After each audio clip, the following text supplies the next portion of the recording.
Okay, I only have about a week and a half until I'm supposed to be back in Hawaii, and there are so many places I didn't get to see while being home for the summer. I figured it would be so fun to bring you guys to all of my favorite places in St. Pete while I share with you this really crazy story of how I became a missionary.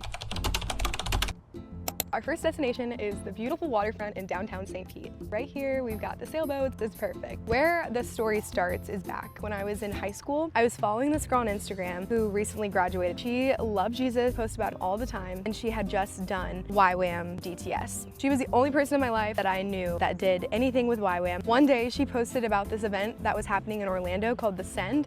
It really got my attention. 70,000 Christians gathering. Oh my gosh, it's a pelican. I love Florida. Like, I need to get to this event. At the time, I loved Jesus. I grew up in the church, but seeing people be activated, I was like, I wanna be part of that. It was a 12-hour event all day. Funny enough, my principal wanted to get a bus of students to go to this event. So we get to the event. People are talking about being a missionary in every sphere of life, like adoption, your workplace, school, and I was so shocked at how many people were saying yes to preaching the gospel. As the day goes on, we're worshiping, and this worship leader named Lindy Kofer gets up on stage, and she starts worshiping Jesus in a way that I have never seen anybody worship Jesus before. I was like, oh my gosh, this woman has seen a different version of Jesus that I had not experienced myself. I wrote down some of the lyrics of the song that she was singing. It was so profound. I will preach the gospel, die and be forgotten as long as you get the glory. There were these tents set up all over the arena, and there were iPads inside. Basically scroll on the iPad, find a missions trip, and you could be a part of it. Well, my best friend and I, we were in high school at the time,